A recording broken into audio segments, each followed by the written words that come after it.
decente, de renda. Comecei a gravar. Isso tem a ver com o que nós chamamos de economia solidária, tá? Toda essa agenda de economia solidária, e a questão ambiental, essa agenda socioambiental, ponto. Isso, para mim, é um tema decisivo, é a grande agenda do século XXI, enfim, por vários caminhos que elas chegam, tá? Cada um de nós chega por um lado. Mas eu acho a grande agenda e o grande conflito, né? Produzido por um modelo econômico, né? Capitalismo, incapaz de oferecer isso, né? Para a população, ao contrário, produz mais violência, exclusão, se apropria da renda pública, da renda do trabalho, né? E da natureza, de forma absolutamente predatória. Processo predatório com a natureza, o processo predatório com o trabalho, com a vida das pessoas, né? Por isso, a destruição ambiental em paralelo à destruição dos direitos do trabalho, dos direitos sociais, é uma apropriação da riqueza existente, né? É um capitalismo de espoliação. Bom, e é dramática a capacidade de destruição que esses caras acumularam, esses caras ao capitalismo. Aí a agenda de guerra que volta, e ela faz parte de um ciclo, de um período mais longo, né? Mantidas as condições de temperatura e pressão, sai da Ucrânia, vamos ser esperançosos, nós teremos planeta ainda, e vai para Bangladesh, vai para Taiwan, é uma agenda de guerra que esses caras buscam a sobrevivência do Império Americano, né, através da força. Eu acho que nós temos uma extraordinária oportunidade no Brasil, extraordinária, de mudança, com o presidente Lula, aqui com o PT, com a esquerda. Eu ainda trabalho para ampliar a unidade da esquerda aqui no estado do Rio Grande do Sul, um polo político forte eleitoral, para que a gente possa derrotar essa coalizão conservadora, neoliberal que governa o Rio Grande, pelo menos com Sartori e Leite nesse último período, que é um desastre, ponto, sobre todos os aspectos. E é uma luta política intensa que nós temos que fazer, difícil no estado do Rio Grande do Sul. São os estados, os territórios mais conservadores e reacionários, né, do bolsonarismo. Nós temos muito trabalho para fazer. Eu faço parte desse esforço militante como candidato, junto com outros e outras, né, de travar, de fazer essa disputa política aberta, né, convocatória, eu diria assim, né, do nosso povo encontrar uma capacidade de estimular, de animar a mudança. Nesta agenda, o tema ambiental é um tema central. O tema de enfrentar as desigualdades, de oferecer alternativas para o nosso povo é central. Recuperar a ideia de educação, ciência e tecnologia, um desenvolvimento, uma nova economia, né? Impor uma nova economia, né, sustentável para o nosso país. Quer dizer, é um outro debate que nós temos que nos preparar muito, dessas agendas econômicas tradicionais de estabilidade macroeconômica, né? Nossa agenda é outra, nossa agenda é de superar concentração de renda, desigualdade, né? Como nós vamos se relacionar com os recursos naturais que nós temos, enfim. Muita ciência, muito conhecimento, muita troca, e pensar um outro projeto para o país. Eu estou muito nessa, assim, eu tenho trabalhado muito com isso, né? Nenhuma agenda estranha para mim, mas eu quero me dedicar mais à ideia da economia solidária. Eu não acho que a burguesia brasileira é capaz de responder a isso mais, ponto, né? Não, acho que a ideia do trabalho em cooperação, nós vamos ter que avançar muito nessa cultura, eu diria assim, no que representa as cooperativas, enfim, toda essa agenda, tá, ponto, não vou aqui me estender mais. Aprendi muito a partir da agenda do MDA e do governo do Estado. Essa não é uma agenda estranha para mim, eu colocava aqui desde as minhas primeiras referências, do Chico Mendes, Marina, aqui no Estado, com a Secretaria de Meio Ambiente, que nós queríamos. No MDA foi um grande aprendizado, que tem a ver com conhecer a floresta amazônica. Na Secretaria-Geral, Alex, todo o trabalho, né, da Lei de Resíduos Sólidos e com os catadores que nós desenvolvemos, enfim, são várias experiências que eu diria assim, chegam até a Minaguaíba, esse escândalo que foi a luta da Minaguaíba. Eu acho isso, então, encerrei aqui. Eu quero contribuir muito com o programa do governo, do nosso governo aqui, dessa agenda, com a agenda ambiental, socioambiental, né? Um projeto de desenvolvimento que apareça, né, de forma articulada com a condição de inclusão social, né, com qualidade, com dignidade, com trabalho decente, com um outro projeto de desenvolvimento sustentável nesse estado que virou símbolo. Impressionante, né, gente? E aí eu encerro. Reconhecer derrotas, eu acho que é uma primeira condição de construir vitórias, né? Esse estado era uma referência a partir da GAPAN do meio ambiente. Primeira capital com Secretaria de Meio Ambiente do Brasil, né? Nós construímos a Secretaria do Meio Ambiente. Quantas legislações, né, originais, resíduo sólido aqui em Porto Alegre, eu lembro, né? Quantas separação de resíduo, quantas agendas de vanguarda, e hoje nós somos uma referência do mal, do errado.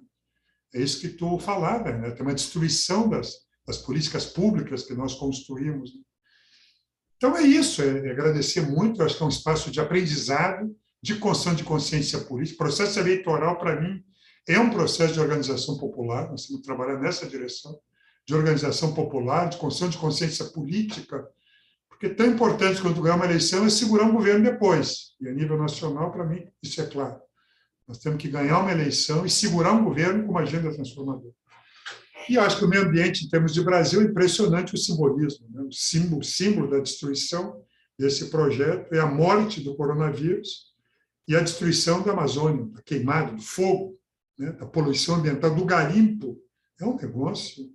Então é isso, tá, gente? Eu queria agradecer muito, cumprimentar vocês pelo trabalho e vamos junto. Quer dizer, é um momento de aprendizado e de colaborar nesses próximos meses, né, de fazer de que essa agenda ocupe um espaço central no debate político no Estado e no Brasil.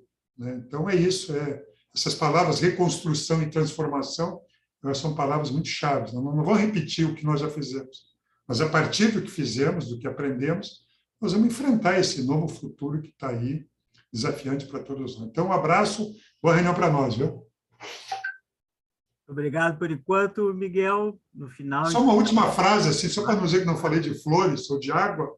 Para mim, um dos negócios que vocês, enfim, que é absolutamente escandaloso e mostra o que nós temos que recuperar de espaço político, é esse processo de privatização da Corsã e o tratamento das bacias, das regiões hidrográficas. É um negócio, e cá para nós aqui, não é nem um negócio razoável, assim, não, é um desprezo com a agenda dos rios, da água, no momento que o Estado vive a pior seca, né, da sua história. Então, é um negócio que mostra o desafio de pegar essa agenda, organizar essa agenda e jogar, né, mais de 1 milhão de hectares de soja no bioma Pampa, pelo amor de Deus, gente.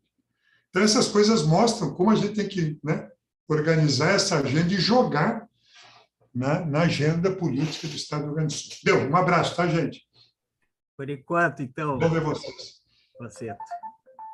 Agora, então, vamos ouvir o doutor Walter Aragão. De água também tem bastante. Trabalhou lá na Corsã, né? Implantou a assessoria de relações comunitárias, os conselhos de usuários, né? E hoje é técnico do INCRA, é mestre, doutor, professor universitário. É contigo, Walter. Alô? Ouvindo aí? Bem, Walter, bem. Um abraço a todos, saudação. Oportunidade rara de trocarmos figurinhas aí, de vermos as múltiplas interfaces, né, que há entre esses diversos setores, né, o ambiental, a infraestrutura, né. Saudar o interesse aí do nosso companheiro Miguel Rossetto, que já teve tanta experiência no governo Lula. Ali no INCRA, me dei conta de que temos a reforma agrária e a segunda luta, uma reforma aquática. A segunda preocupação do agricultor é a água. Me dei conta, assim, logo que nós chegamos lá, que o INCRA era um grande perfurador de poço, né? Tinha 200, 300 poços sendo perfurados e sem querer, querendo, tinha um grupo de quase 60 barragens. Comprava as fazendas com as antigas barragens, sem projeto, sem manutenção, sem nada nas fazendas. E quando apareceu aquele caso de Brumadinho, né, lamentável, né, 19, todo mundo se lembrou da nossa Itaipu, aqui, a barragem do assentamento de Viamão, né? 15 comportas e 500 hectares lá. E eu me lembrava dela de ouvir do outro lado, né? O pessoal da Corsã reclamando da terra que vinha da barragem de Viamão na época do controle do nível da água ali na lavoura, né? Então, só para mostrar as áreas de interface que existem, né? A questão da terra, a questão da moradia, a questão da água. Como morador da Zona Norte de Porto Alegre por muito tempo, descobri que no Rio Grande, em Porto Alegre, ao contrário do Rio de Janeiro, com algumas exceções, os pobres não vão para os morros, né? Os pobres vão para os banhados, né? Vão para a área de várzea. Então, o Sarandi, o Vale do Gravataí, Alvorada, né? Quando foram feitos aqueles diques para proteger a Zona Norte de Porto Alegre, aumentou a inundação em Alvorada, né? Saíam comandos com pai picareta lá de alvoradenses para arrebentar os diques, pelo menos para dividir a enchente com Porto Alegre, né?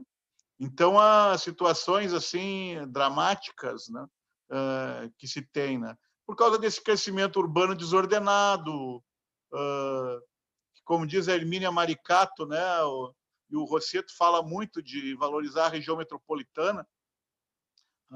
Toda a grande cidade brasileira tem uma irmã siamesa, né, para ir afunilando, né? Tem uma área irregular tão grande ou maior que a área regular. Eu me lembro no tempo da Corsã que se falava em 60% de Canoas irregular. Então, a questão da regularização fundiária, a questão da moradia popular é uma dessas políticas do planejamento urbano e metropolitano, é uma dessas políticas, digamos, de síntese, que permitem reunir numa política uma série de coisas, né? O trabalho na pós-indústria que nós temos agora, alguma reindustrialização de baixo impacto ambiental possível, né? O Rosseto, o trabalho dele lá na Petrobras Biocombustíveis, né?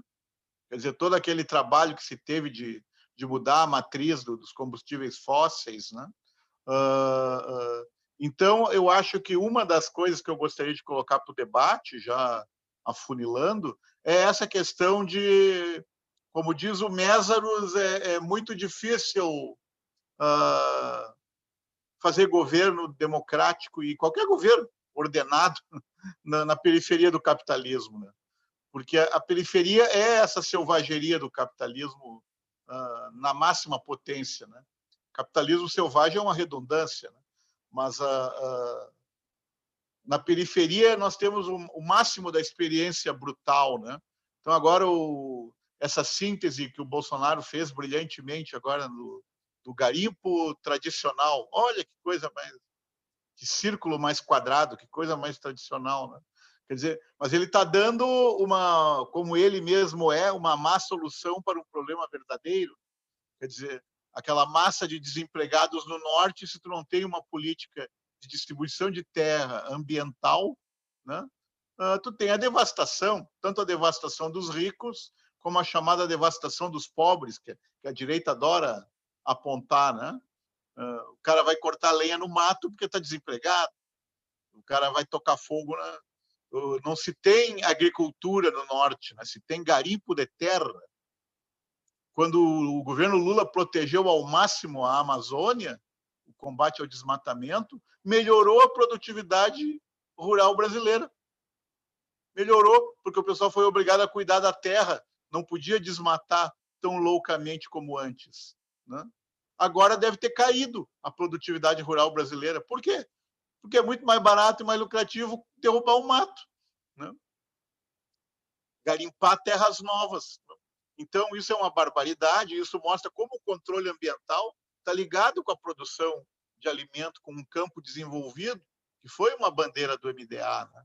Então, acho que a preocupação, estou só apontando aqui, e vendo que o Rosseto já trabalhou em muitas dessas áreas, né? A questão das áreas de interface, né? Que podem servir para tocar pacotes, várias políticas de interesse popular ao mesmo tempo. O nosso grupo Greta aí, agradecendo a lembrança e a dedicação aí do Paulo Renato, né? Com vários outros companheiros e companheiras militantes aí. A gente discute isso, a gente brincava que o Greta tinha um sobrenome, Sorel, né, socialmente relevante, porque é claro que tu tem pesquisa ambiental e científica de alta relevância acadêmica e científica, mas que para a população não afeta diretamente. Eu me lembro quando trancou lá em Lajeado, eu estava lecionando na Univates, lá, e trancou a estrada a Rota do Sol ali por causa do sapinho de pé vermelho, né? Tiveram que fazer um desvio ali, tá? E tinha que ver a gritaria do pessoal lá contra o sapinho do pé vermelho, né? Então a relevância ambiental, por exemplo, da questão da água limpa, do Guaíba limpo, né?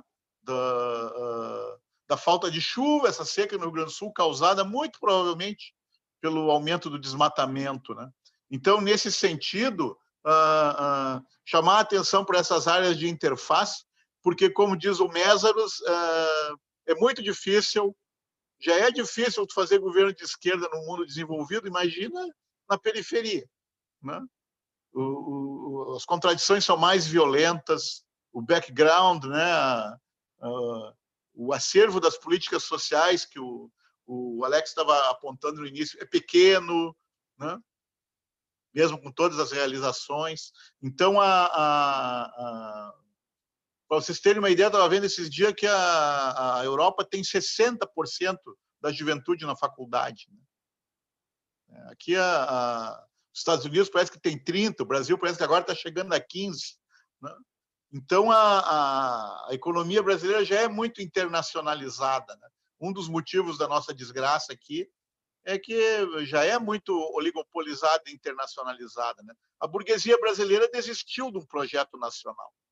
Então, esse é uma das formas. Como derrotar isso quando a classe média morreu de medo de ver pobre estudando. Morreu de medo. Gessé Souza tem toda a razão. A educação massiva aqui não é uma tarefa da burguesia em outros países realizada na Idade Moderna. Aqui no Brasil não é. Nem a elite, nem a classe média querem ver a educação universalizada, porque ela é o privilégio da classe média. A classe média aqui é mercenária dos dominantes através do estudo. Então, quando o Lula dizia que a classe média não perdeu nada, perdeu sim. Não perdeu renda, não perdeu dinheiro, não teve até emprego em concurso, né? Mas a classe média perdeu o privilégio da educação. Né? Então, a gente tem que ter também uma tarefa, e com isso eu concluo, uma tarefa ideológica, né? Nós temos que convencer setores da classe média, tem que convencer comerciante aqui em Porto Alegre que a privatização da água vai arruinar o negócio dele. Né? Tem que convencer setores eu vi muitos pequenos negócios fechando aqui por causa do arroxo salarial dos servidores do Estado. Milhares, centenas de pequenos negócios fecharam na região metropolitana porque o funcionário municipal, federal e estadual subiu, perdeu renda, né? Não teve mais concurso, terceirizou, né? E o terceirizado não consome, está no limite da miséria, da fome, né? Então, nós temos que defender a importância do serviço público. O Brasil tem pouco servidor público para o tamanho da população. Estava falando no Chile, né? O Brasil tem a mesma proporção de servidor público que o Chile, com tudo privatizado lá. E nós com uma população aqui 20 vezes maior. Né? Então, o Brasil tem pouco servidor público. E isso é uma coisa que nós temos que dizer com coragem, sem ilusão de que o servidor público seja de esquerda. Lá no INCRA está cheio de servidor público bolsonarista. Né? No INCRA. Então, a tarefa é grande, os desafios são imensos, a gente tem uma vaga ideia, assim, alguma experiência a respeito, né? E eu deixaria essa sugestão e essa pergunta, assim, quer dizer, identificar bem essas áreas de interface, né? Por exemplo, o planejamento regional, que o Rosseto, micro-regional, que o Rosseto tem colocado, participativo, democrático, né? Onde a gente possa mostrar, fazer combos, fazer combinações, né? Arranjos, né? Que produzam um grande número de interesse, né? Por exemplo, o biocombustível acabou na soja, para lembrar um exemplo, né? Porque a soja que tinha logística. Se pedia para plantar mamona, mas e o transporte para mamona? E o transporte para o pinhão? Não tinha. Né? Então, para o álcool no Rio Grande do Sul, não tinha. Né? Então, o rodoviarismo, o império do automóvel, desperta muito interesse. É oficina, é posto, né? É autopeça, é pneu. Né? Então, é difícil defender o transporte coletivo porque ele não gera um interesse difuso. Então, nós temos que encontrar maneiras para poder vencer os nossos adversários políticos, de convencer a classe média que o Brasil, com um capitalismo de massa, uma economia de mercado democratizada, né, ela é do interesse da classe média, porque os bons empregos vão ir por internet para o estrangeiro. Um dos pedidos da ALCA, e juro que termino com isso, um dos pedidos da ALCA era acabar com os conselhos profissionais no Brasil. Quer dizer, um novo governo neoliberal nesse país vai acabar com o registro profissional. O projeto de engenharia, de arquitetura, o responsável técnico, agrônomo, o biólogo vai estar na Europa, vai responsabilizar por internet. Né? Não vai ter emprego de alta qualidade para os filhos da classe média aqui. Né? Então, nós temos que mostrar que eles ganham mais com uma aliança popular, com um Brasil atuante, global player, né? Mandando trabalhadores e técnicos de solidariedade brasileira e tecnologia tropicalizada que só o Brasil sabe fazer, carro bom para estrada ruim, como nós temos, que os africanos adoram. Né? Então, nós temos que mostrar que a classe média ganha mais com o povo do que com essa elite neo-feudal que nós temos aí. Né? Acho que esse é um argumento que a gente pode colocar, porque senão nós vamos estar cheios de razão tendo o João Batista no deserto, né? Falando a nós mesmos. Então, a gente tem que ter sucesso político nesse sentido. E precisamos convencer a classe média, precisamos convencer até os trabalhadores formais, né? Porque o governo Lula, nesse ponto, né? O PT, a esquerda em geral, né? Nós temos que convencer o tiozão, né? Bolsonaro convenceu o tiozão. Essa gurizada vai roubar o teu emprego, cara. Essa gurizada vai acabar com o teu prestígio. Essa gurizada vai acabar com o teu... Né? Nós temos que convencer o trabalhador veterano, até porque a nossa população está envelhecendo. Né? Nós temos que convencer ele que a juventude educada, que um governo popular não é inimigo dele, muito pelo contrário. Quem está acabando com a aposentadoria dele é a direita. Aquilo foi uma enganação. Então, nós temos que ter esses argumentos para conseguir uma maioria popular. Né? Obrigado pela atenção, desculpem ter estendido demais aí. Grato pela participação de todos e vamos adiante. Valeu. Obrigado. Tranquilo, Walter.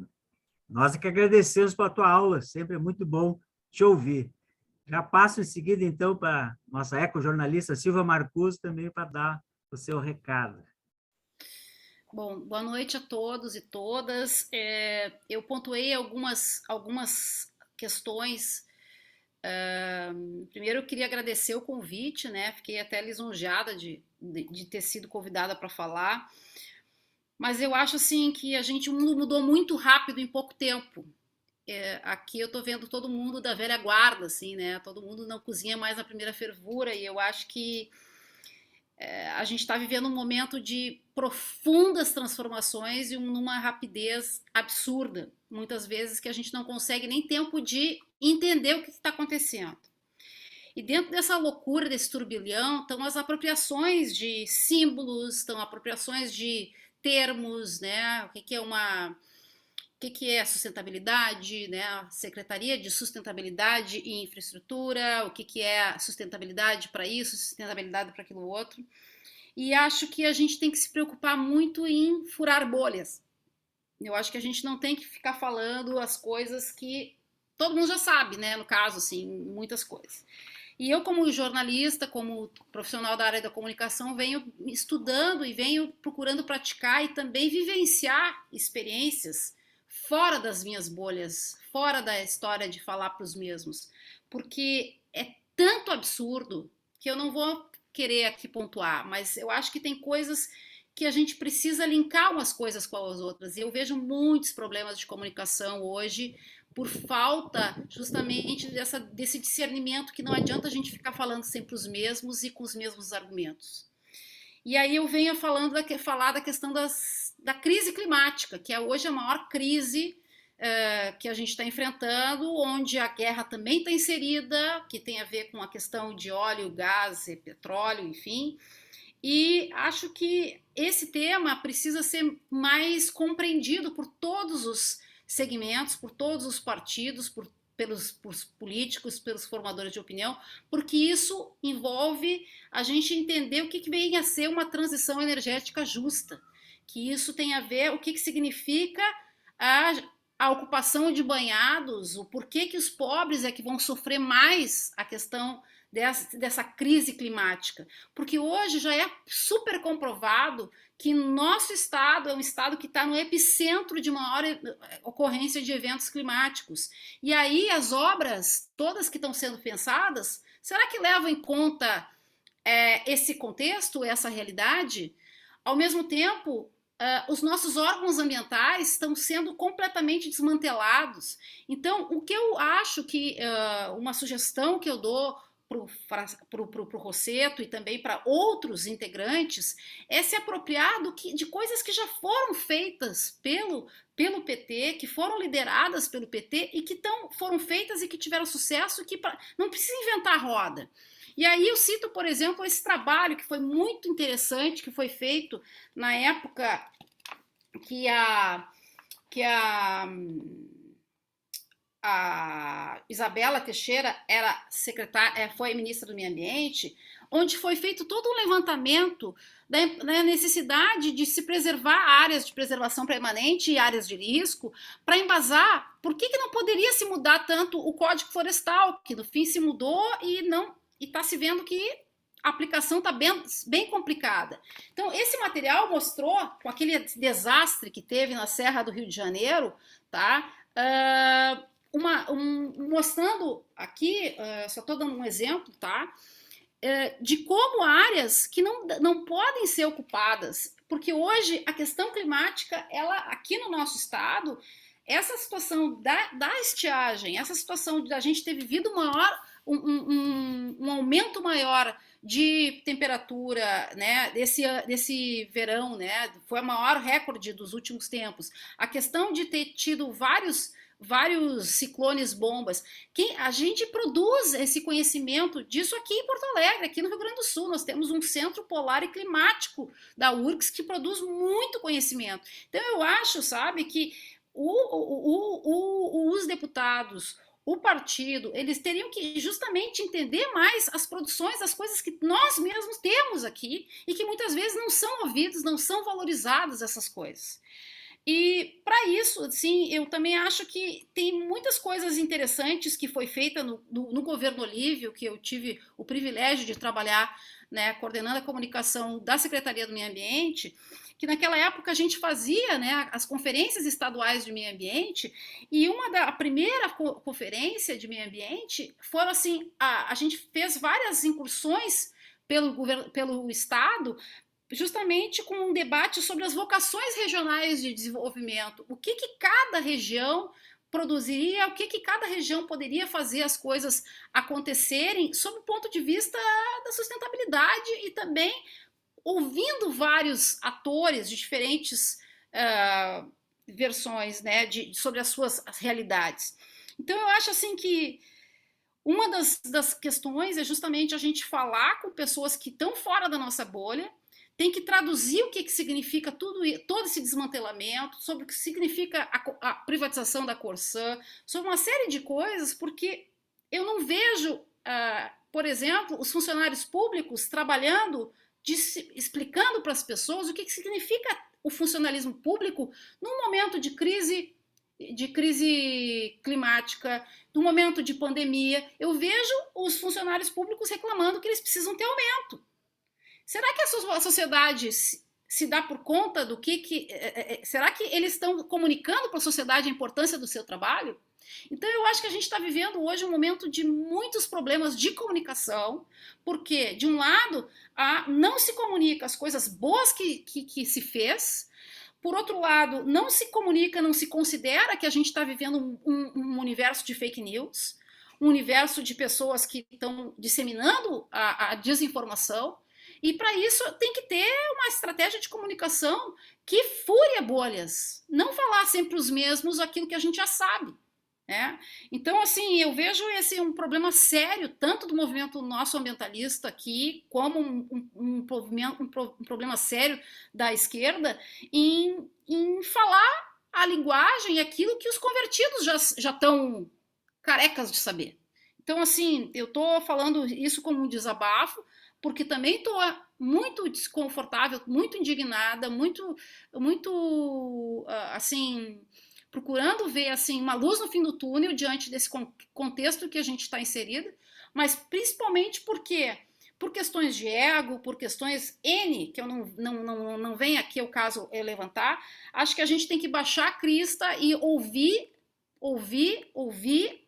outras pessoas e outros argumentos e para puxar outras pessoas de outros contextos para entender o que a gente quer dizer com o significado de ter um enfraquecimento dos comitês de bacia, para ter um licenciamento ambiental dilacerado, para ter uma série de coisas que foi uma construção de longo período de participação. Eu acho que até explicar para as pessoas, sabe, tem que ter aquela coisa base, por que é importante ter participação, por que é importante a gente pensar no todo, né, na questão de do que é o emprego, do que significa o desenvolvimento de uma forma mais global. Porque do jeito que está hoje, a narrativa que a direita utiliza é justamente uma narrativa que fica difícil de tu conversar com uma pessoa eu acho que tem que ter assim uma série de estratégias de comunicação de explicar e traduzir o que significa, porque no fim o cara, ele vota no fulano porque ele está se baseando num vídeo fake que foi mostrado com um monte de fake news, ele nem abre a orelha dele para ouvir quem pensa diferente, porque na região dele todo mundo pensa igual a ele. Então, assim, eu estou manifestando essa minha inconformidade, porque eu acho que a gente tem que falar e tem que tocar em pontos que nem sempre são confortáveis de se falar, de se tocar, porque eu acho que a gente está vivendo muito hoje porque a gente está com um parlamento, tanto no Congresso quanto aqui, dos piores que a história já teve em termos ambientais. Então, desmontando tudo que possível, né? Então, assim, eu acho que a gente tem que conversar com as pessoas sobre o que significa muita coisa até de por que a gente precisa de árvore na cidade. Hoje a gente vai ter que voltar a explicar isso. Por que não dá para ocupar determinados lugares? Por que precisa ter árvore? Por que precisa ter coleta seletiva? Por que é importante, né, um trabalho de cooperativa de catador? Por que é importante coisas elementares que lá atrás a gente já fez há muito tempo e que se perdeu?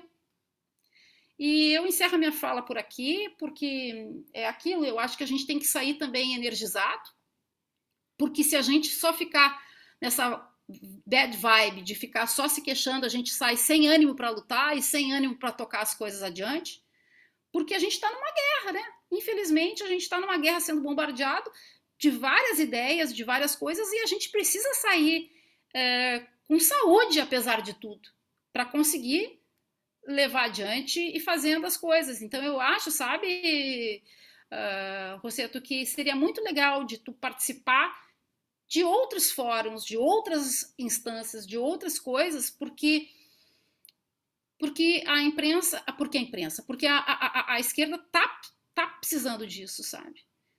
Porque existem muitas crenças cristalizadas de coisas que se colocou. Eu tenho um filho de 15 anos que está toda hora perguntando coisas. Mas e isso? Mas o Lula, por exemplo, para muita gente, o Lula é um criminoso, um bandido, é isso e aquilo. E aí, como é que tu vai explicar aqui? Se tem toda uma construção que foi feita, né? Então, eu acho que a gente não pode negar que tem problemas de comunicação. E eu acho que um dos maiores é justamente não valorizar as coisas boas que foram feitas ao longo dos mandatos do PT. Obrigado, Silvia. Esse é um dos nossos desafios. furar as nossas bolhas, né? Para lutar pela reconstrução do nosso país, né? Mas eu acho que já começamos a enxergar uma luzinha aí, tá? Já chegamos, acho que batemos no fundo do poço aí e dá para sair com mais energizada desse encontro e daqui para frente a gente vai botar cada vez mais o bloco na rua também. Vou passar já de imediato, então, para o terceiro painelista, digamos assim, que a gente combinou, que é o seu Jairo Menegas, engenheiro agrônomo, técnico do IBAMA, aí, com uma longa trajetória, com experiências muito exitosas também em outros governos nossos aí. Vai lá, Jairo. O Jairo, Paulo, só um minutinho, Paulo. Eu vi agora, desculpa, que a Andréia Maranhão entrou aqui na nossa sala. A Andréia é nossa coordenadora, né? Nossa secretária estadual do meio ambiente do PT. Que bacana, viu? E aproveitar e dar um bom dia. E a Evelyn está onde? Eu não vejo aqui. A Evelyn está aí. Evelyn, que bacana, viu? A Evelyn está aqui também. Enfim, aproveitar esse momentinho e dar um abraço para todas e todas, tá? Um abração, é só isso, tá? Bacana. E já digo também, depois da fala do Jairo, também abre-se inscrições, o pessoal já pode se inscrever no chat aí, eu gostaria de ouvir o Alex, está aí o Luiz Felipe Scunjur, diretor de licenciamento do IBAMA também, o Alex Cardoso, só para citar alguns aí, para provocar. Bom, posso então, Paulo? Legal. Bom, em primeiro lugar, um abraço a todos, né?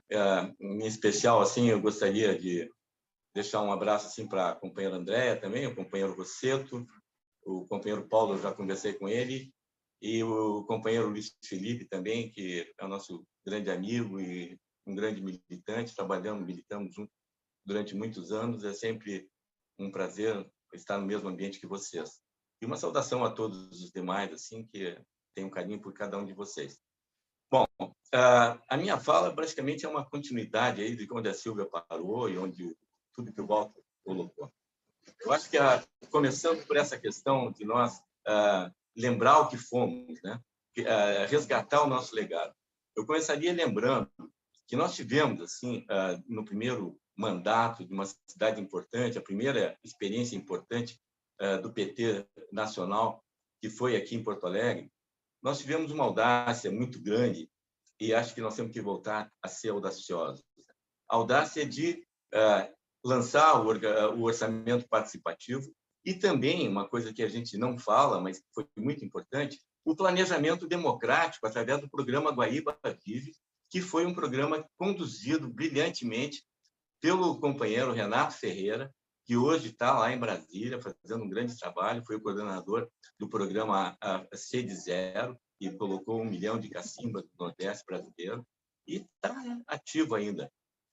E esse programa, Pro Guaíba, o Guaíba Vive, ele foi assim um programa exitoso que fez a urbanização de toda a orla de Ipanema, que era um caos, com um monte de equipamentos de comercialização, sem saneamento, lixo, toda uma série de problemas, prostituição e tudo, e transformou aquilo ali numa outra realidade. Também foi a base também para a orla ali, em relação ao Caicai, e apontava para um projeto de urbanismo, que era um projeto com engenharia natural, com arquitetura natural, com baixos custos, baixo envolvimento e, principalmente, com participação popular.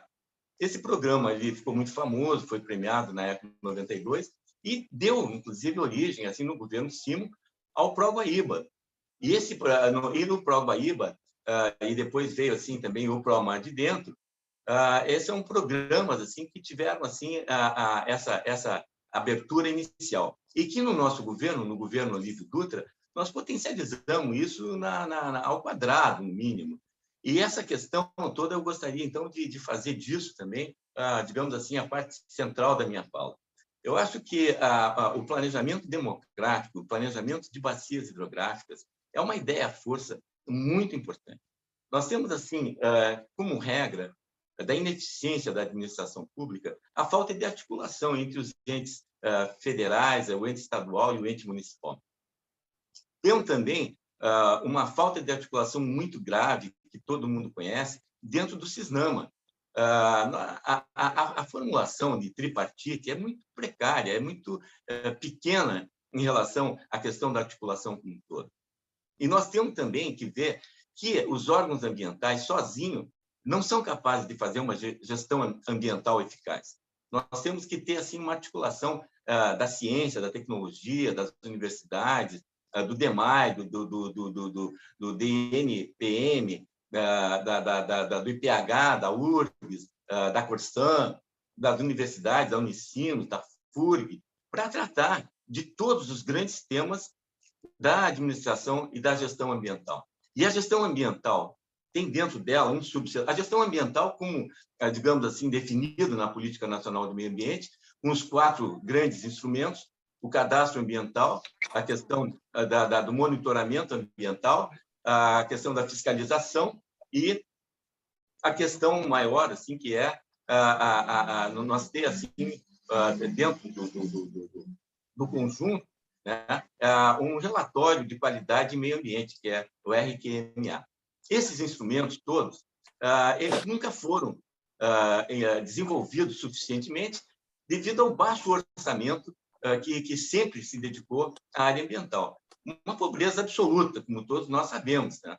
E essa questão, então, a potencialização da gestão ambiental, ela pode vir de uma integração de todas as forças, cada uma colocando as suas competências, e essa é, digamos assim, a pedra de toque, a questão angular, a questão fundamental da existência do Pro-Guaíba e da existência do Pro-Mar de Dentro. Uma articulação que começa com um conselho político muito forte, que é a articulação de 50 prefeitos, e também com a participação de 7, 8 ou 10 secretarias estaduais, Secretaria de Agricultura, Secretaria de Turismo, e que também tem uma articulação muito forte de toda a sociedade civil, pegando todos os movimentos sociais que existem na região. Bom, esse conjunto articulado formava um conselho político de 65, 70 entidades, cada uma trazia 3 ou 4 técnicos, especialistas em diversas áreas, e esses técnicos somados daria em torno de 180, 120, nós chegamos a ter 120 técnicos organizados, e que estavam fazendo parte de 24 grupos de trabalho, mais ou menos uma divisão da complexidade igual ao que, por exemplo, a Fundação Perseu Abramo faz, ou igual ao que o próprio IPEA faz, ou igual ao que o próprio governo federal faz dentro da Secretaria de Assuntos Estratégicos. 25 grandes áreas temáticas, 25 linhas de ações, e dentro dessas linhas de... Bom, os programas, um programa de conhecimento científico da realidade, onde você teria todas as informações geoprocessadas, onde você teria uma visão do conjunto todo. Por quê? Você não faz gestão... Bom, e a gestão ambiental tem uma grande área, que é a gestão do ciclo hidrológico. O ciclo hidrológico, você não faz gestão de ciclo hidrológico se você não enxergar a bacia como um todo. E para enxergar a bacia como um todo, você tem que ter também, enxergar ela com os olhos da tecnologia moderna. Você tem que enxergar ela com SIG, tem que enxergar ela com geoprocessamento. E você tem que ter um banco de dados associados. E você tem que começar pela macrodrenagem, quebrando a energia da água lá em cima do topo do morro, já com cordões, com terraços de contenção, mantendo a vegetação no chapéu dos morros, mantendo a vegetação nos declives, acima de 20% de declividade, mantendo as áreas de preservação permanente e as áreas de reserva legal. E essa questão toda, hoje, depois da mudança do Código Florestal, ela vai ser vista por um instrumento chamado CAR, Cadastro Ambiental Rural. E o que a direita quer fazer? São 7 milhões de cadastro ambiental rural, potencialmente, 6 milhões já registrados no Ministério do Meio Ambiente, e que tem que ser validado, ou seja, alguém tem que dizer que aquele cadastro está bem feito. E alguém vai enxergar lá dentro que o cadastro ele se refere também a um conjunto de fiscalizações que o IBAMA tinha sido feito, de punições por propriedades que não estavam respeitando a reserva legal e as APPs. E eles teriam que ter, assim, daí um termo de ajuste de conduta, e esse termo de ajuste de conduta é o CAR. Quer dizer, até 2008, se considera que quem, a partir de 2008, descumpriu a lei, vai ser punido. Mas essa validação ela tem que ser feita a campo. E a única forma de fazer isso é você ter um envolvimento das prefeituras e também no monitoramento ambiental, na qualidade da água, as prefeituras têm que participar, mas, principalmente, você tem que ter uma assistência técnica e extensão rural em larga escala. Simples assim. E essa coisa é possível de fazer não através do Estado, digamos assim, criando uma super Emater com 3.000 servidores, não, mas uma Emater enxuta, maior que ela está hoje, certamente, que controle um sistema de extensão rural, como já estava previsto, inclusive, no MDA, que você sabe bem disso, que é a Anater, um projeto de revigoramento da assistência técnica nacional. E essa assistência técnica ela vai ser feita por escritórios de planejamento que poderia estar empregando os agrônomos recém-formados, os biólogos, poderá, porque eu acredito que esse programa deve voltar e todos nós vamos concordar com a essencialidade dele. Então, daí, escritórios feitos assim por engenheiros, biólogos, que atualmente estão desempregados, e nós temos que se dirigir a essas pessoas, dizendo assim, olha, nós temos, assim, no futuro do desenvolvimento sustentável, uma grande necessidade de mão de obra. A grande diferença entre o desenvolvimento sustentável e o desenvolvimento monopolizado, oligopolizado, do transgênico, do agrotóxico, é que o nosso sistema ele é intensivo em mão de obra, e é intensivo em mão de obra qualificada, ele demanda ciência e demanda tecnologia e assistência técnica e educação. E vocês vão ser os caras que vão ser contratados, mas não pelo Estado, contratados através do crédito rural, como já existiu, inclusive. Tá? Existia assim um crédito rural orientado, que o crédito rural orientado ele dava 1% do valor do crédito de custeio e 2% do valor dos créditos de investimento para esses escritórios. Então, nós temos que voltar a ter isso. E daí não se trata só de resgatar as boas experiências do PT, as boas experiências do país como um todo.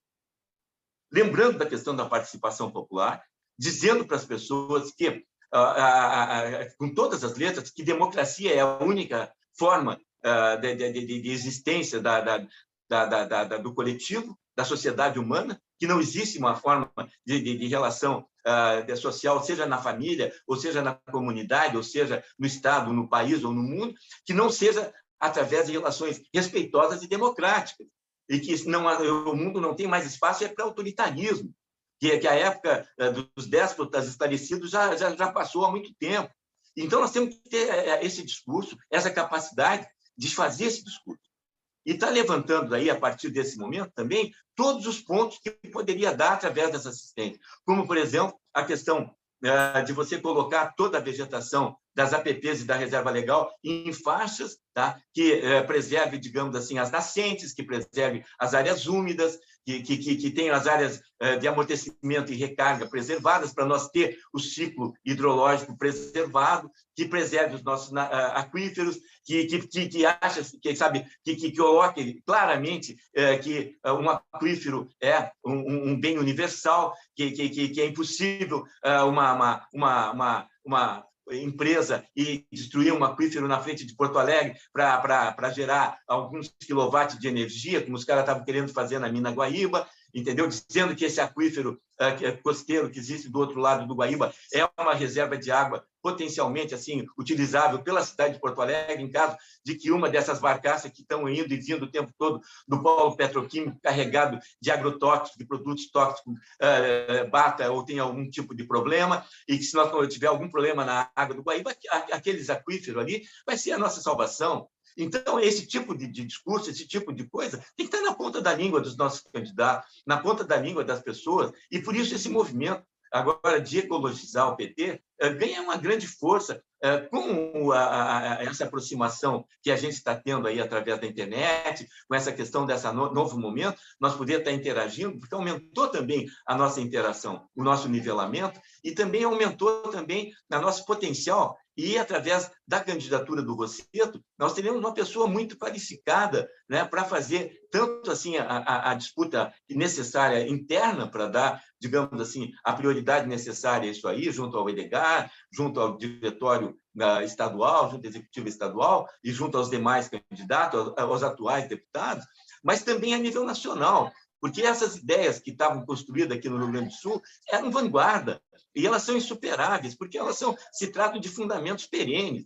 Não há dúvida que ali é um grande acerto nosso, é um grande legado, e nós temos que resgatar isso para, por exemplo, fazer o planejamento sustentável da Bacia do São Francisco, que se nós não fizer a recuperação ambiental do São Francisco, todo o projeto de transposição das águas lá não serviu para nada.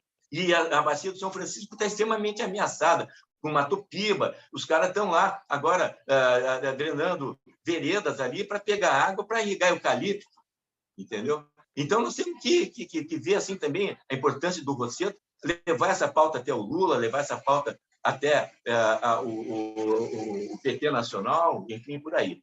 Eu teria mais alguns detalhes, mas assim, eu acho que o essencial é isso. Um abraço para todos.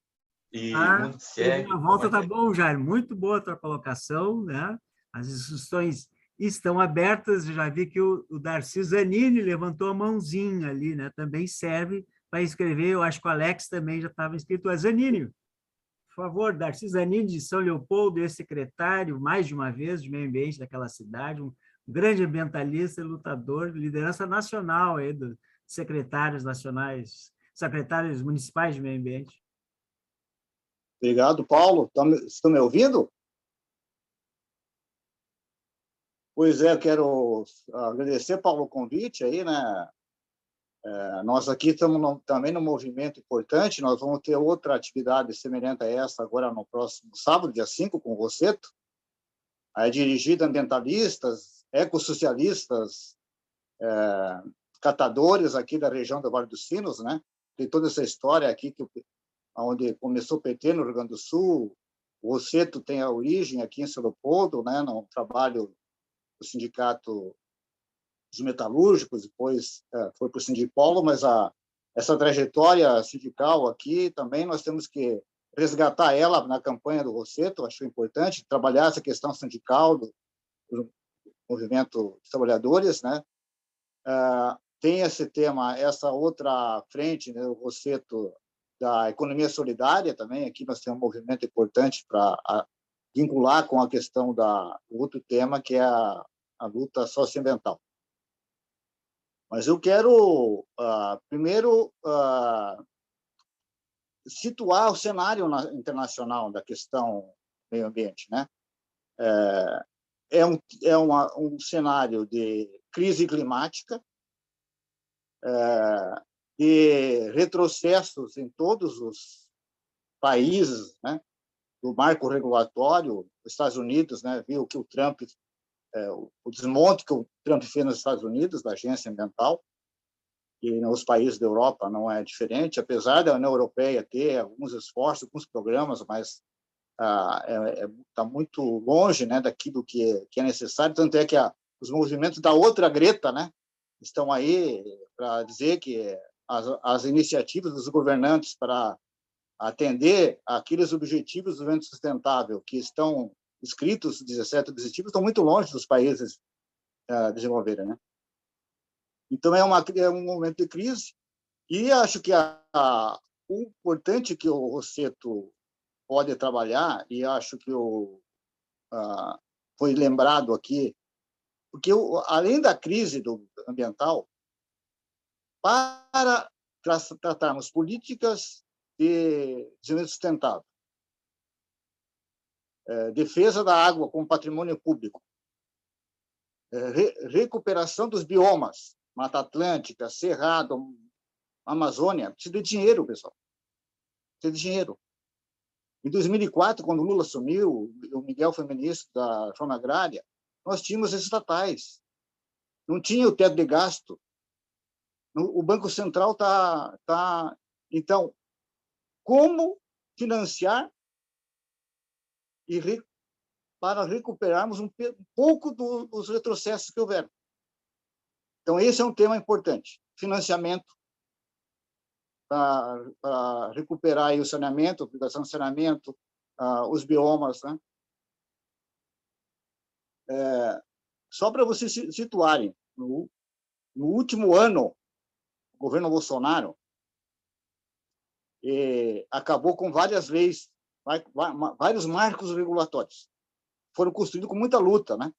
Marco regulatório de saneamento, marco regulatório do resíduos sólidos, marco regulatório da água. A ANA deixou de estar vinculada ao Ministério do Meio Ambiente, foi para o Ministério do Desenvolvimento Regional, outra visão.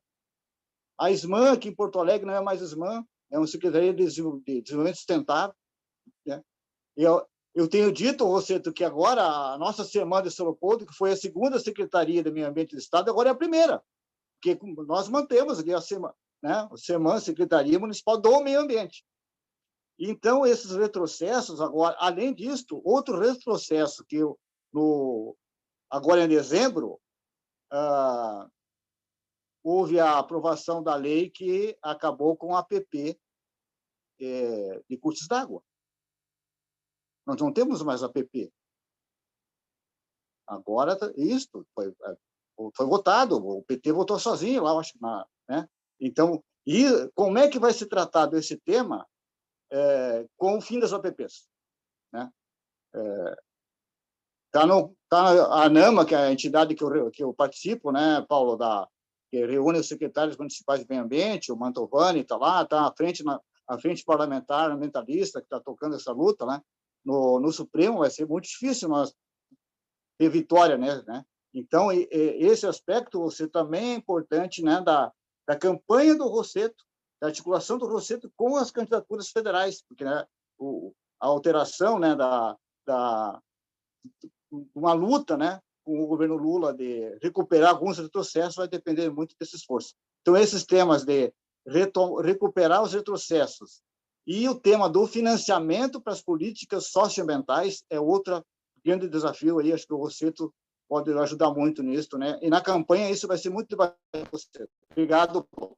É só convidar quem quiser participar então, no dia sábado de manhã, nós vamos continuar esse debate, né? Mais dirigido aqui à questão dos catadores e da economia solidária e ambientalistas aqui do Vale dos Sinos. Obrigado, Paulo. Eu que agradeço. Sempre é muito bom te ouvir, Zanini. Tem muito para nos ensinar, um lutador daqueles que a gente chama de imprescindíveis. A Simone Azambuja, bióloga, vice-presidente da Agapan, pediu também a palavra. Vai lá, Simone.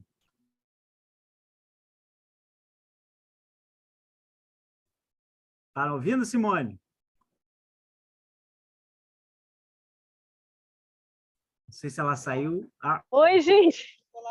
Eu não estou em casa, mas eu tô acompanhando aqui e extremamente interessante essa reunião, super interessante, assim, tudo que foi falado eu concordo, assim, totalmente, né? E eu gostaria só de lembrar de 2 tópicos em relação à gestão ambiental do Estado, do país e dos municípios, que talvez tenha ficado um pouco menos focado, que é a questão das políticas de agroecologia. Eu faço parte da Associação Brasileira de Agroecologia, trabalhei na criação e no desenvolvimento do programa Rio Grande Ecológico, no Rio Grande do Sul, que era focado para os agricultores ecológicos, né? E os governos do PT construíram muito do que a gente tem hoje na história da agricultura ecológica no estado do Rio Grande do Sul.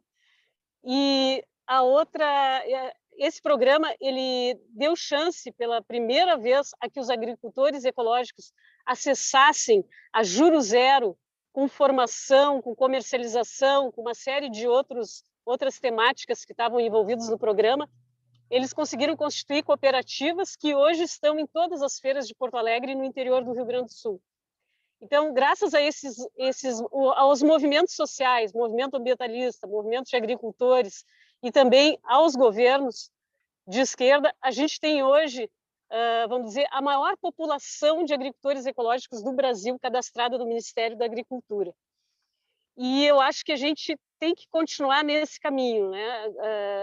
O ideal seria que o Rio Grande do Sul fosse 100% com um modelo de agricultura ecológica, né? Quem sabe um dia a gente chega lá. Mas, então, também tem o programa Sementes, que eu ajudei também na criação, no desenvolvimento dentro do Banrisul. Esse programa, ele doa sementes agroecológicas via demanda de projeto, que as pessoas escolhem as sementes que elas querem. Isso acontece em todo o estado do Rio Grande do Sul. Ele foi criado no último governo do PT, do governador Tarso Genro, e esse programa continua dentro do Banrisul, a Emater se utiliza muito dele, as ONGs de agricultura ecológica, quilombolas, grupos e comunidades indígenas. Então, só para vocês saberem, uma outra coisa que tinha, que era extremamente interessante, que juntava mais de 70 instituições, é o Plano Estadual de Produção Orgânica e Agricultura Ecológica, que era o PLEAPO, e que está completamente estagnado. Então, seria muito interessante que o PLEAPO pudesse ser reativado, não só o PLEAPO, como o PLANAPO, que é o Plano Nacional de Agricultura Ecológica e Produção Orgânica no país, né? Então, só lembrando dessas questões que eu acho que são de suma importância no Brasil, face a todas as políticas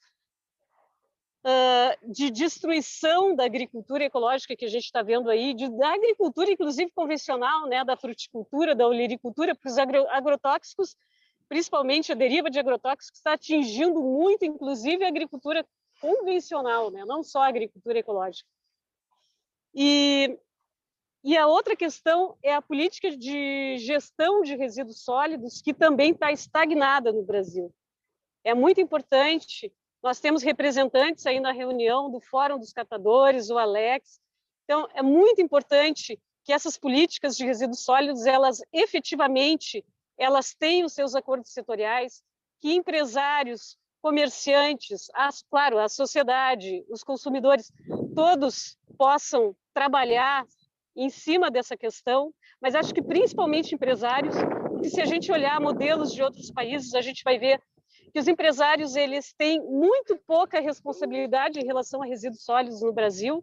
Se a gente for ver outros países, os empresários bancam todas as embalagens que eles produzem. Aqui no Brasil, quando tu fala nisso, se falou nisso na Fiergs, quando se fala nisso, a Fiergs, por exemplo, coloca que isso vai se desdobrar em aumento do valor do produto.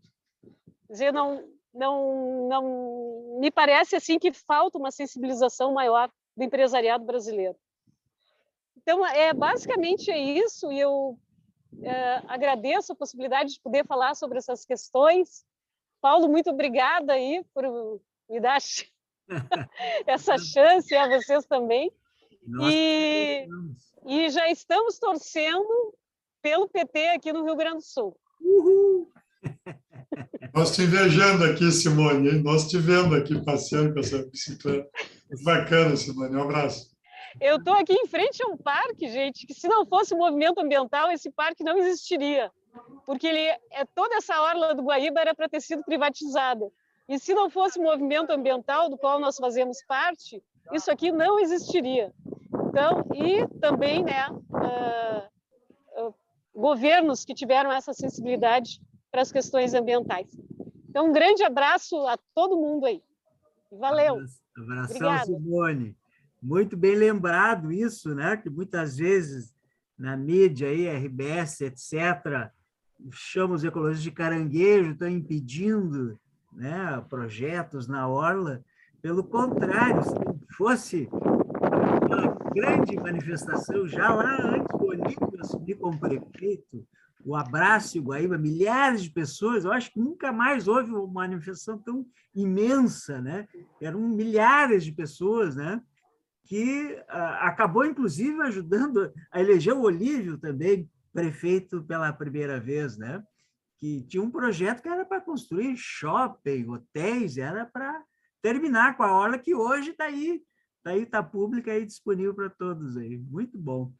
E a Simone falou algo muito importante, a gestão de resíduos sólidos. A gente vê esses filmes, esses vídeos pela internet dos animais sendo sufocados por plásticos, oceanos cheios de plásticos, que vêm da cidade, né? E vem da gestão muito ruim de resíduos sólidos. E aí eu estou chamando aqui o Alex Cardoso, que disse que ia fazer uma fala também, está aí ele aí, né? Porque hoje a gente vive uma crise sem precedentes, né? Lá nos governos do Olívio, do Tarso, do Raul, né? Se implantou toda uma rede de unidade de triagem, né? Que garantiam renda de cerca de 2 salários mínimos, pelo menos, ao dobro de catadores que tem hoje, trabalhando, ganhando menos de um salário mínimo. Ou seja, hoje nós temos mais resíduos na sociedade, mas menos unidade de triagem, né? Então, o Alex vai falar um pouco sobre isso para nós, aí, o nosso novo sociólogo, aí, colega do Miguel. Aí, né? Olá, boa noite, gente. Que bom estar junto com vocês aqui. Acho que essa construção política, né, que é que a gente vai amarrando pelo campo das ideias, formando o companheirismo, né, que extrapola além do partido. Claro que imagino que vocês têm uma coordenação pelo partido, mas isso abraça a gente de tal forma que a gente se sente acolhido nas reuniões, enfim. Eu tenho participado de muitas agendas aí com a galera do PT, com a turma que é uma companheirada de luta aí de muitos anos, e a gente construiu muita coisa, tanto aqui no estado como também no país. A minha infância foi marcada, né? Minha juventude, não a minha infância, mas a minha juventude foi marcada por esse processo da gestão do PT na prefeitura de Porto Alegre, né? E que, enfim, eu conto essa trajetória no livro, então muito interessante e importante para mim, né? Acho que é legal quando a gente avalia a vida da gente e a gente vai avaliar isso junto também à construção da política pública, principalmente quando a gente é um sujeito completamente excluído, né? Excluído justamente porque a gente trabalha muito, mas o trabalho tão pouco é visível e tão pouco é valorizado, né? Então, acho que quase todos os pobres, né, são sujeitos muito trabalhadores, mas que são completamente invisíveis, né? Eu enfrentei e eu trabalhei muito na sinaleira de Porto Alegre, né? Eu sei o trabalho, a dureza que é passar o dia no sol e tal, e aí eu vejo, às vezes, as pessoas falando dos que estão na sinaleira, né? Como se fosse uma questão muito fácil de ficar lá, né? Então, é só para colocar alguns pontos de vista de coisa que a gente já viveu, assim, e que isso se refletiu muito positivamente na gestão aqui que a gente teve na cidade, né? E em outros lugares, mas que também, às vezes, a gente falha, né? E eu acho que questões que é importante, então, da gente conseguir abrir, discutir para poder diminuir as falhas, enquanto ser humano, enquanto movimento, enquanto partido, enfim, enquanto povo que anseia em fazer uma grande revolução, e a revolução ela não tem que ser só uma revolução ambiental descolada da revolução social e econômica, porque eu vejo muito a compra, né, do discurso da questão ambiental, mas que está muito descolado dessa questão social e econômica, né? E aí a revolução da burguesia, que fede, que tudo mais, e aquela coisa que não precisa discutir. Então, a primeira coisa que eu colocaria seria isso, né? Não dá para a gente discutir um bem-estar para os brancos, para os burgueses e para os ricos, para ser a mesma coisa, entendeu? Não dá. E isso é importante que esteja pronto no discurso. Se nós não tiver aquela companheirada que é do PT, que é da ponta fazendo isso, quem é que vai fazer? Claro que é uma questão de um desafio, né? E que, às vezes, o que a gente discute na internet reverbera outras coisas. Por isso que é importante também ter esse posicionamento ancorado nos movimentos. Até para que, quando levar a pancada, a gente vá lá e bate também, né? Para ser uma coisa que a gente consiga se associar e potencializar essas questões. Eu acho que isso é uma questão fundamental. E aí, nós precisamos discutir a questão do meio ambiente, a questão ambiental, e começar a introduzir no nosso discurso a questão de crescimento zero. Não dá para nós discutir a questão de desenvolvimento e pensar que isso é solução. Isso não é solução. Nós temos muita comida produzida, muito dinheiro, muita tecnologia e muito tudo, isso está concentrado. O problema no meio ambiente é o capitalismo, é a concentração de riqueza, a concentração do conhecimento, a concentração e a concentração e a concentração. Se a gente não abre com essa questão, a gente acaba seguindo como os outros que vêm aí discutindo. Nossa, eu vejo muita gente aí que é da extrema-direita que está comprando essa pauta do desenvolvimentismo, desse processo que vem ancorado, a questão aí dos acordos da ONU, do caramba 4 e tal, e que está completamente descolado de uma realidade. Inclusive, traz a gente como os criminosos, né? E de que a gente tem que ser humanizado, como se a gente... Volta ao discurso da invasão do Brasil, do preto que não tem alma, né? Que não é ser humano. E o preto, a mulher, o pobre, o favelado, tu bota tudo dentro do mesmo buraco, porque esses aí precisam ser humanizados. Aqui dentro do PT, na última discussão que eu tive com a equipe, que o Campani me convidou, foi quando o Rosalino Melo, que era do Demeliu, conseguiu compreender a posição que nós tinha desde 98, e ele jogava contra. Quando ele dizia na questão de privatização ou de ter o serviço público de coleta com gari e não ter os catadores fazendo a coleta. E aí a gente teve que fazer a discussão, a gente fazia o enfrentamento lá, e olha como é que era o enfrentamento, olha como é tinhoso o processo. Porque agora nós estamos no mesmo lado, mas antes ele estava do lado da prefeitura e fazia questão de ser prefeitura e nós estávamos peleando um contra o outro. E a tal ponto a gente dizer para que serve, então, a prefeitura, se não é para abrir a porta para os pobres. Então, para que serve o Estado, o governo, ainda mais um governo de esquerda? E aí eu abro uma crítica ao governo agora do Vanazzi aqui em São Leopoldo. Como é que não vai pagar o contrato dos catadores lá? A gente vai fazer um debate com os catadores e não paga. Deixa em dia o pagamento com a empresa privada, que custa um horror de dinheiro, que lucra, faz tudo aquilo. E aí, quando a gente...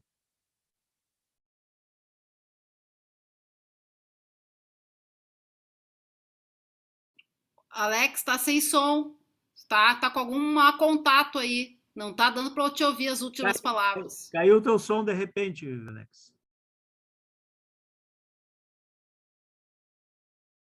Ou tira o microfone. Não?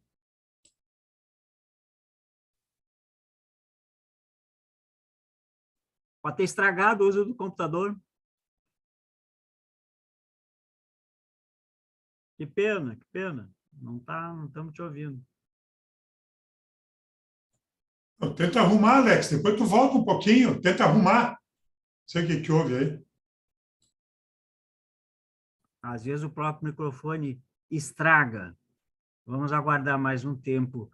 O Alex, por enquanto, não tem ninguém inscrito, mas o Alex abordou algo muito importante, a questão da concentração de renda, né? O que a gente ouve dos economistas convencionais, né? Tem que crescer, ok, tem que crescer a economia, mas daí a economia cresce, e 70% crescimento, na média, né? É apropriado por 1, 2, 3, 5%, né? Cresce, mas a renda vai lá para a ponta, lá para cima, né? Então, nós temos, né, tesouros, recursos abundantes, os cofres estão lotados enquanto o povo passa fome. Então, essa distribuição de renda, né, a taxação de grandes fortunas, né, é fundamental para transformar, né, a nossa realidade. Uma concentração de renda das maiores do planeta, como tem no Brasil, é absolutamente insustentável. Quem é que está ouvindo o Jornal Nacional? Ouvi no fundo aí. Mas, então, o Alex não voltou. O Felipe está inscrito. Então, vai, Felipe. Bom, boa noite, pessoal. Boa noite ao Rosseto. Fazia muito tempo que não via. Boa noite a todas, várias pessoas que fazia um bom tempo que não encontrava. Então, eu queria tecer um breve comentário a respeito do cenário, né? Acho que a gente segue falando de uma série de coisas que são importantes, mas a gente tem que se entender onde nós estamos, né? Nós estamos bem perto do fundo do poço, tem o alçapão embaixo. O alçapão é o segundo mandato do Bolsonaro. Então, a nossa tarefa é evitar isso, né? E construir a possibilidade do governo Lula no primeiro turno, né? Essa acho que todos sabem que eu me desfiliei do PT desde 2009, mas não vejo outra tarefa para a esquerda a não ser eleger o Lula no primeiro turno para evitar uma crise na nossa democracia com um segundo turno. Então, nós temos que fazer um esforço grande para que nós tenhamos o Lula com condições de governar. E aí é isso que eu quero fazer uma conversa com todos os companheiros, né? Infelizmente, nós não podemos tecer muitas ilusões sobre a possibilidade de avançar na política ambiental no governo Lula. Ele vai depender de um amplo acordo para governar com parcelas do Centrão, como foi nos nossos governos anteriores. E isso vai fazer com que, pelo menos assim, é a minha esperança, nós deixemos de ter um governo antiambiental e passemos a ter um governo que vai ter responsabilidade com a área ambiental dentro do marco regulatório que sobrou. Não imagino que nós consigamos ter uma maioria, acredito que a esquerda vai, se conseguir eleger 150 deputados de 513, é muito, entende? E nós não vamos conseguir recuperar aquele marco legal que nós tínhamos, muito difícil. Então, nós não podemos ir com essa ilusão para depois começar a queimar o governo no futuro. Então, acho que assim a gente tem que passar a ter um governo que vai ter responsabilidade ambiental, eu tenho certeza que com o Lula isso volta, né? E nós vamos poder tentar governar com responsabilidade dentro do marco legal que sobrou. E esse é um problema aqui no Estado também, onde nós vamos ter que vencer os conservadores bolsonaristas e os conservadores não bolsonaristas. E se não conseguirmos, acho que essa é a importância de termos parlamentares como o Rosseto, é tentar ter bancada suficiente para barrar alterações constitucionais, outras alterações constitucionais e alterações legais, se nós não conseguirmos estar no governo. Que também, se estivermos no governo, é difícil que tenhamos maioria na Assembleia para avançar novamente na legislação. Acho que esse não vai ser o momento de avançar na legislação, nem avançar em planos e projetos que felizmente a gente já construiu, infelizmente foram destruídos, mas é um momento de resistência, de barricada, de tentar barrar retrocessos, e acho que nisso a importância de ter bancadas fortes no Congresso e na Assembleia, e tem um governo responsável na área ambiental, que é o companheiro Lula, que esperamos seja eleito no primeiro turno. Esse era o meu recado. Obrigado. Muito bom colocado, Luiz Felipe. Muito bom te ouvir aí. O Alex conseguiu retornar e ele só gostaria de concluir, se fosse possível. Claro! Vai aí, Alex. Vamos lá, Alex.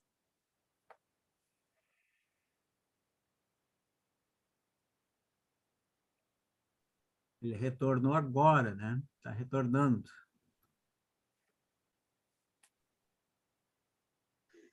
Conectando. Alex. Pode falar, Alex. Voltei. Acho que agora eu voltei pelo celular aqui, acho que melhorou um pouco. Eu tinha engatado uma terceira e uma quarta marcha e aí o negócio parou. Ai, meu Deus, acho que não sei se deu para entender bem. Como é que diz? Para concluir, companheiro. Para concluir, então. Beleza. Então, para concluir, acho que é extremamente importante que a gente consiga tanto construir o programa de governo, eu acho que a gente tem que estar com essa questão muito prática, né? E com aqueles movimentos que estão discutindo essas questões atuais, assim, que estão, de fato, na luta.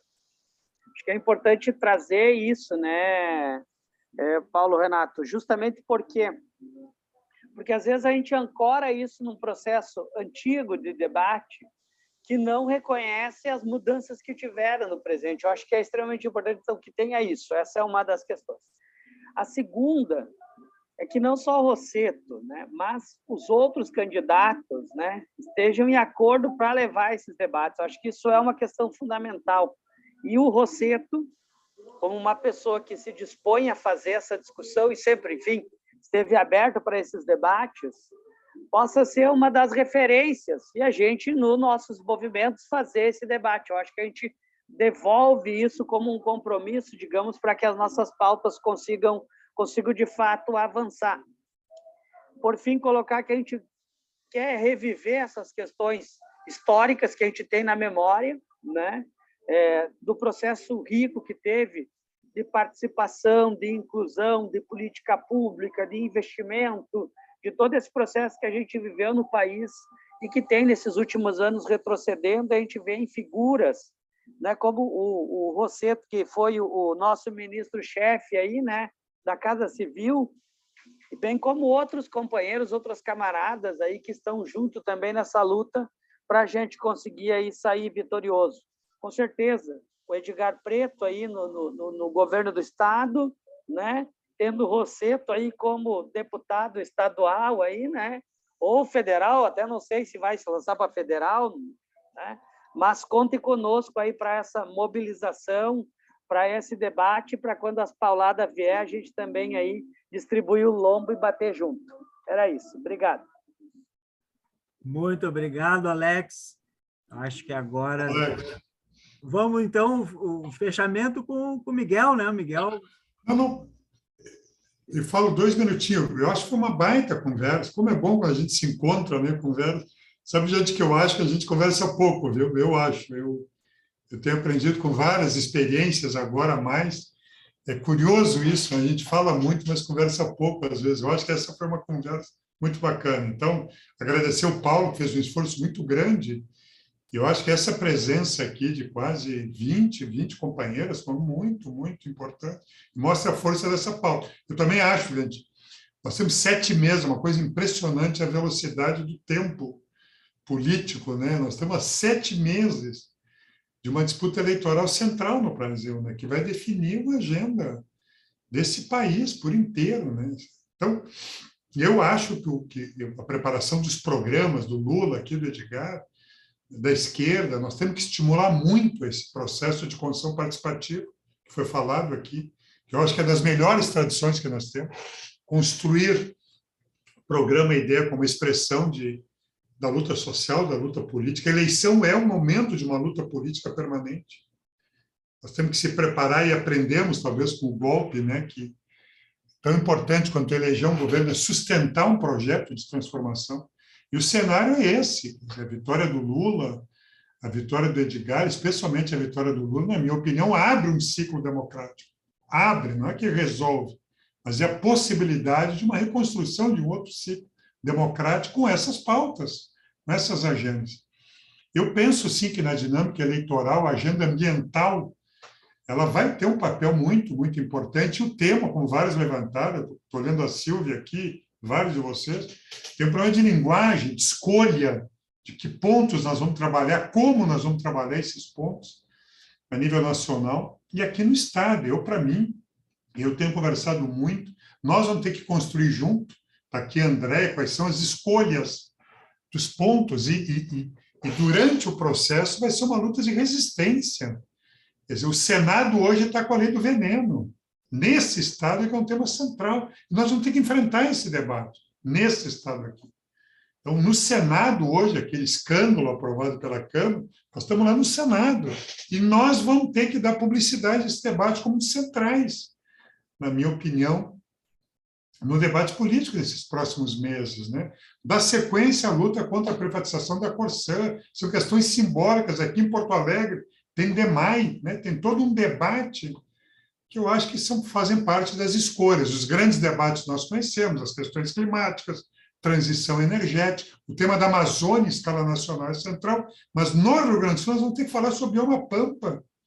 Gente, é 1,5 milhão de hectares que transformaram em soja no bioma Pampa. É uma velocidade gigantesca.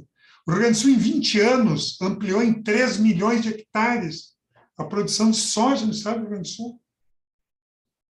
Então, resgatar um espaço para a produção agroecológica, sustentável, dialogar com os agricultores, agricultoras, com eles. Isso tem a ver com saúde, né? Isso tem a ver com o meio ambiente, mas com saúde, com a qualidade do alimento, a ideia do alimento saudável. Tem escolhas políticas de uma linguagem que nós vamos ter que trazer e jogar para os grandes conglomerados urbanos, onde está a imensa maioria da população jogando. Eu aprendi muito com Porto Alegre, tá, gente? Não sei se o Alex está aqui ainda. Enfim, eu aprendi muito no debate de Porto Alegre, visitando os bairros, vilas, é impressionante.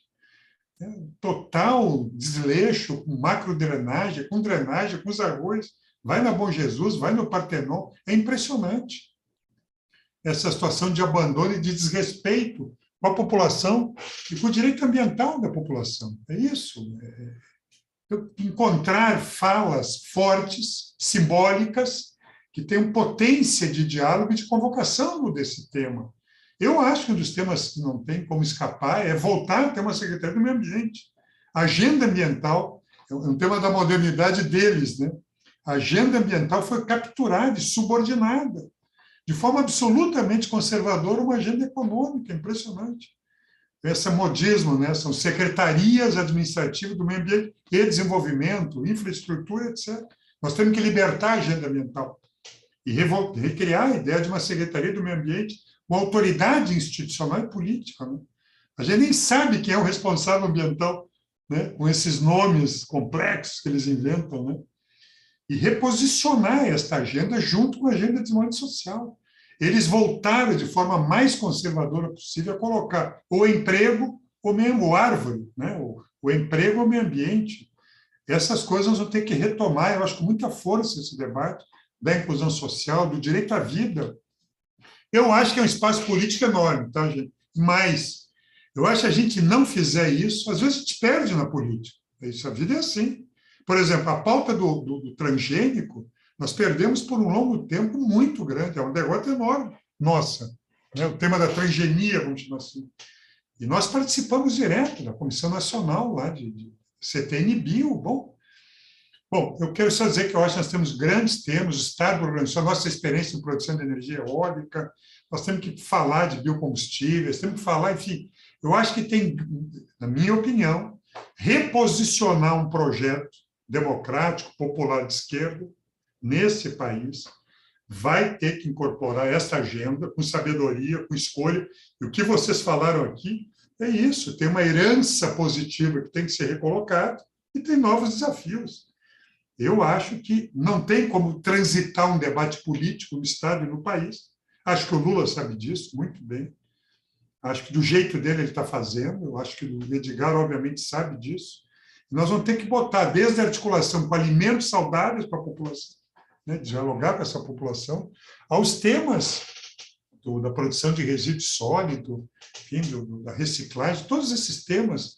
Nós convivemos com lixão, né, gente? Vamos ser claros, é isso. Recuperar a ideia da lei de resíduo sólido, como é que o Estado dialoga com os municípios, as regiões, de uma agenda ambiental, que as pessoas entendam, inclusive, entendam esse debate. Então, eu queria agradecer muito, tá? A gente sempre aprende muito quando escuta, né, conversa, é verdade. Eu acho que é uma experiência gigantesca no Rio Grande do Sul. Nós temos quadros, né? Poucos estados, eu quero encerrar aqui, poucos estados têm uma militância com uma experiência de gestão pública, municipal, estadual, nacional, né? Uma experiência de militância de luta ambiental, de luta sindical, de setor público, enfim. É impressionante esse conhecimento acumulado na luta na rua, na organização social, dentro das universidades. Eu acho que se a gente tiver capacidade de juntar isso e transformar uma grande agenda, nós ocupamos um espaço muito, muito importante. E ou fazemos isso ou não existimos. Quer dizer, hoje, um projeto de esquerda, com uma identidade de esquerda, ou ele incorpora isso ao lado da questão da dimensão social, dessa exclusão brutal que está por aí e que vem por aí. É um negócio impressionante. Só um dado para vocês, eu encerro aqui, a gente tem vontade de conversar. Ontem eu até escrevi um artiguinho pequeno, sendo Sul-21, sobre a ampliação da ocupação no Brasil. É impressionante. No Rio Grande do Sul, de cada 10 ocupações novas em 21, 7 são informais.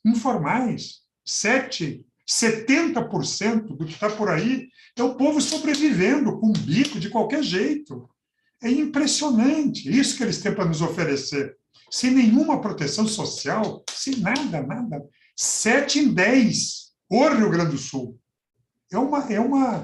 Entende? Essa relação de total desregulamentação, de uma selvageria, Enfim, eu acho que é isso. Eu queria agradecer muito. Eu acho que é um cenário que não é fácil o cenário nacional nem estadual.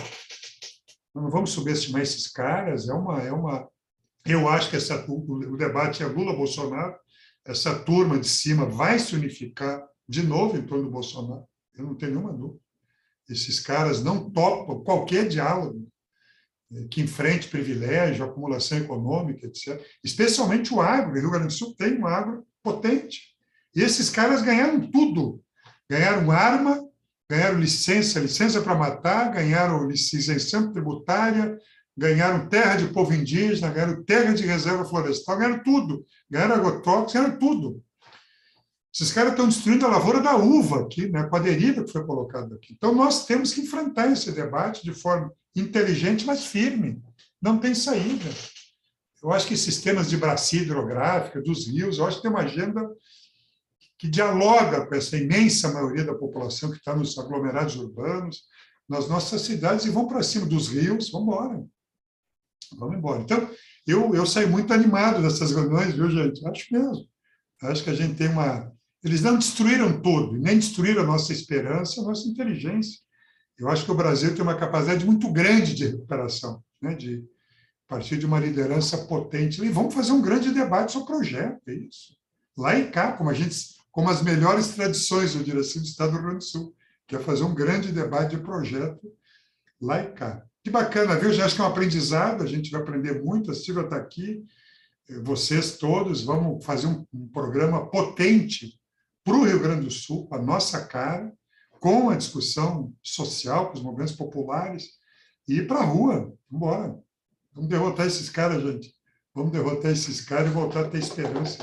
Pô, isso aqui foi o norte, né, gente? É impressionante. Há pouco tempo atrás, Fórum Social Mundial, né? Todas essas referências que nós estão aí. Bora. Então, eu queria agradecer muito, né? Nós vamos ter outras oportunidades, outras reuniões, outros momentos para a gente continuar essa conversa. E a minha candidatura, para encerrar, o sentido dela foi colocado aqui. Nós precisamos ampliar nossa força política. Ponto. Precisamos ampliar, nós precisamos ter mais parlamentares estaduais de esquerda, do PT, da esquerda, no Brasil. Quer dizer, nós temos que ter, no mínimo, né, quórum constitucional, bloquear a mudança constitucional de 17 deputados estaduais. E nós precisamos ter uma presença cotidiana, especialmente na região metropolitana, não só do debate político, é isso. Nós precisamos voltar a ter o combate cultural, ideológico, político permanente aqui. Então, a minha candidatura, como a de outros companheiros e companheiras, faz parte dessa ideia, recuperar espaço político, né, da esquerda para fazer a disputa das ideias e depois ganhar na política. Então, eu queria agradecer muito o apoio. É um projeto coletivo, não é um projeto individual. Nos conhecemos há muito tempo. Bom, estamos juntos nessa luta, né? Estamos juntos nessa luta que é de todos nós, viu? Parabéns pela militância, acho que a gente tem um espaço enorme no Rio Grande do Sul para reposicionar essas pautas num diálogo aberto. E a última frase, eu só cumprimentar o Alex de novo, viu? Eu acho que foi muito bacana, muito simbólico, não sei se ele está aqui, mas, viu, essa formatura, o jeito que foi feito e a pauta, ela é muito forte e anima todos nós, viu? Tem aqui, sim, um trabalho coletivo, mas tem a coragem, a energia, a dedicação do Alex. Viu? Um abraço para vocês, tá, gente? Bora! Tamo junto. Obrigado. Uma foto aí. Valeu. Ai, a nossa foto, Paulo. Nossa foto linda. Abrir as câmeras, fazer um print aí da tela. Aí, tá. O Alex mudou de camiseta ou eu que estou? Mudou? Para tirar foto? É que antes só aparecia essa parte aqui, agora dá embaixo. Valeu! Legal, grande. Show de bola, gente. Fora Bolsonaro. Fora Bolsonaro, vamos embora, vamos para cima. Um abraço, gente. Tchau, tchau. Obrigado. O Alex, Um abraço aí, cuidado. Tchau, gente. Alex, quando começou a falar mal... Valeu! Abraço, Simone, abraço, Felipe, todo Abraço. mundo. Parabéns, super reunião. Vamos embora. Um abraço, Renato. Parabéns, viu, Paulo? Pelo trabalho. Valeu, Renato. Super bacana. Eu marco. Greta. Tchau, tchau. Abraço a todos. Ai, Boa, foi Simone. excelente ver a Simone na bike ali, foi excelente, né? Boa, Simone. Gente, não Foi podia, eu não pude demais. ficar em casa. Muito bom. Ah, Participou, é ótimo. tivesse excelente intervenção aí. Tava Eu muito... até anotei depois os projetos para a gente dar uma olhadinha. Tá? Um abraço. Deixou aqui. Andréia. Um abraço, Andréia. Tchauzão. Caterine está ainda aí. Rosália, todos vocês. Jairo, bacana. Denise, Graciela. Oi, gente, estou aqui ainda. Até sábado. Oi, Tchau, Miguel. Caterine. Oi. Boa noite para todo mundo e agradecer o Paulo e a